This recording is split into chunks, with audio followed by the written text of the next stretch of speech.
వివరాలకు వెళ్దాం. బీఆర్ఎస్ అధినేత కేసీఆర్ ఎన్నికల ప్రచారంపై ఈసీ చర్యలు తీసుకుంది. 48 గంటల పాటు కేసీఆర్ ప్రచారంపై నిషేధం విధించింది ఎన్నికల సంఘం. సిరిసిల్ల సభలో కాంగ్రెస్ పై అనుచిత వ్యాఖ్యలు చేశారని ఫిర్యాదు అందడంతో ఈసీ ఆంక్షలు విధించింది.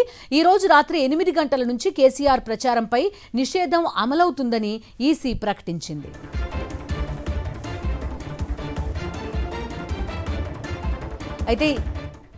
అయితే ఈసీ చర్యలపై స్పందించారు కేసీఆర్. స్థానిక మాండలికాన్ని ఈసీ సరిగా అర్థం చేసుకోలేదన్నారు. తాను చేసిన వ్యాఖ్యలకు ఇంగ్లీష్ ట్రాన్స్లేషన్ సరిగా చేయలేదని, కొన్ని పదాలపై కాంగ్రెస్ తప్పుగా ఫిర్యాదు చేసిందన్నారు కేసీఆర్.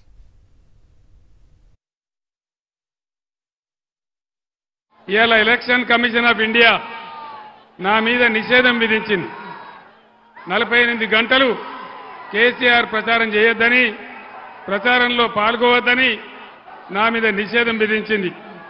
మీ అందరు నేను ఒకటే కోరుతా ఉన్నా, ఒకటే మాట మనవి చేస్తా ఉన్నా.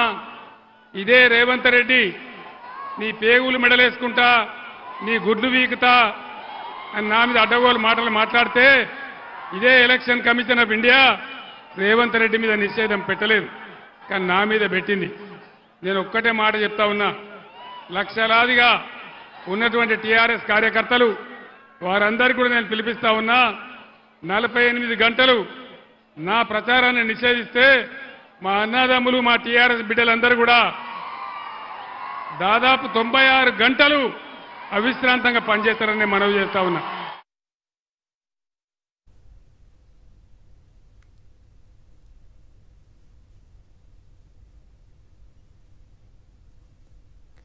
రైట్. కేసీఆర్ ఎన్నికల ప్రచారంపై ఈసీ చర్యలు తీసుకుంది. 48 గంటల పాటు నిషేధం విధించింది.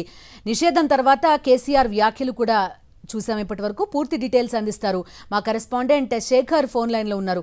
శేఖర్, చెప్పండి, కాంగ్రెస్ పై అనుచిత వ్యాఖ్యలు చేశారని చర్యలు తీసుకున్నట్టు చెప్తున్నారు. కేసీఆర్ కామెంట్స్ కూడా మనం విన్నాం. రేవంత్ పై చర్యలు ఉండవా? ఆయన ఎలాంటి కామెంట్స్ చేశారు? నాపై మాత్రం చర్యలు తీసుకుంటారా అని అడుగుతున్నారు.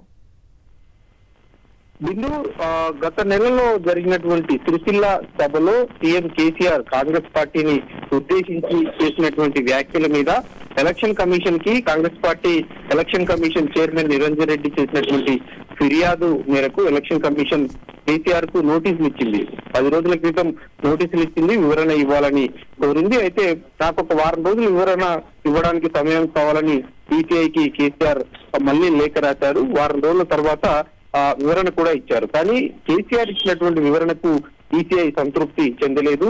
ఎలక్షన్ కమిషన్ కి కాంగ్రెస్ ఇచ్చినటువంటి వీడియో రికార్డుల ఆధారంగానే ఈ చర్యలు తీసుకున్నట్టు కూడా చాలా స్పష్టంగా చెప్పింది. ఎన్నికల ప్రచారంలో 5 సార్లు అసభ్యకరమైనటువంటి పదజాలాలు, నిబంధనలకు విరుద్ధమైనటువంటి పదజాలాలు వాడారు అన్నది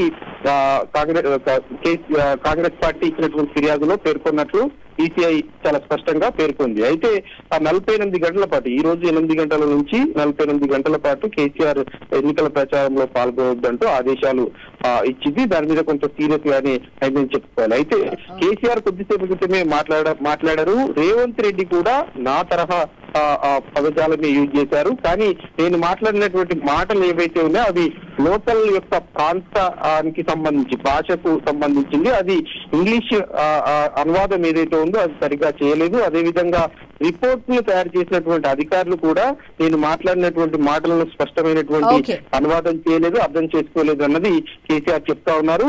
రేవంత్ రెడ్డి మీద బీఆర్ఎస్ పార్టీ కంప్లైంట్ చేయకపోవడమే దీనికి కారణం అన్నట్లుగానే కొంత బీఆర్ఎస్ పార్టీ వర్గాల్లో చర్చ జరుగుతుంది. చూడాలి మరి బీఆర్ఎస్ పార్టీ ఇచ్చినటువంటి కంప్లైంట్ ఆధారంగా రేవంత్ రెడ్డికి ఈసీఐ ఏదైనా నోటీసులు ఇస్తుందా? రానున్నటువంటి 48 గంటల పాటు కేసీఆర్ పాల్గొనట్లేదు. ఈసీఐ ఆదేశాల మేరకు 8 గంటల లోపే ఈ రోజు ఆ ప్రచారాన్ని ముగించినటువంటి పరిస్థితులు అయితే ఉన్నాయి. బిందు. ఓకే శేఖర్.